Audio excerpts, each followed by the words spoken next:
Well, right now we're in a pretty strong position because most of the banks have been massively recapitalized at a much higher level than they were in 2008.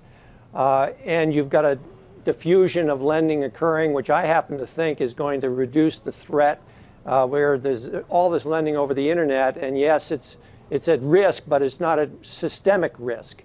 So I think that actually we're pretty solvent right now. We're very solvent right now as a banking system. The problem is that 10 years from now, all the people who had went through this crisis and recall the crisis and understood that it was an underwriting problem and that it was a syndication of debt problem are going to be gone and out of the system, and somebody will try to do it again.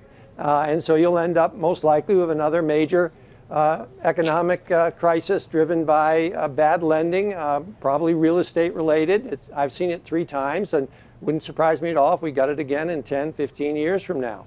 I suppose that's always the fear when we live through a crisis and those people who experience the crisis are no longer in the system. Senator Bayh, in terms of the regulations, we're now in a period where everybody is looking very hard about regulations and whether or not we have too many regulations in place. Have we gotten to the point where we have gotten too complacent in thinking that the system and the banking system in particular is much safer than it was 10 years ago, and therefore we should roll back regulation, but perhaps to our detriment in the longer run? Well, complacency is always a risk, Melissa. As Judd was mentioning, memories can be short. New people come into the system who have a great appetite for risk. And if we socialize that risk and have the taxpayers picking up the pieces if things go wrong, then the risk taking gets even bigger. So my take on it is that we acted in the crisis. Regulations and restraints were put into place to try and prevent a reoccurrence. It may have gone a little too far. The capital requirements were raised, that's good. Living wills were required for banks, that's good. But now we need to revisit it and maybe tweak it a little bit, not roll it all the way back, but refine it so that the markets work better with some safeguards, but perhaps not as heavy a hand as was put in place at the very beginning.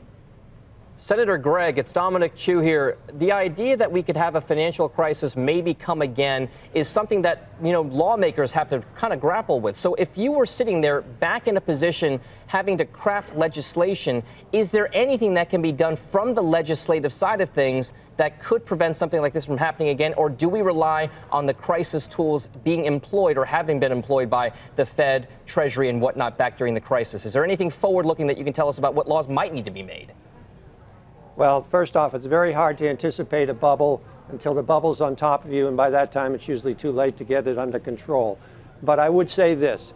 I happen to think we didn't need all of Dodd-Frank. I think the things which are just listed by Melissa as having been taken away as powers from the FDIC and the Fed were a big mistake under Dodd-Frank, because you want to have those regulatory agencies have the flexibility to be able to go in and try to correct a situation.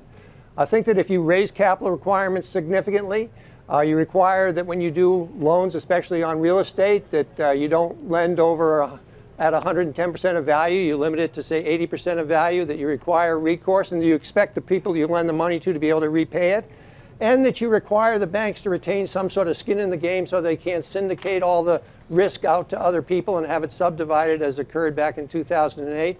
You do those things, I think you're basically going to put in place the mechanisms which would hopefully settle out the marketplace and allow you to have a constructive lending atmosphere and good underwriting.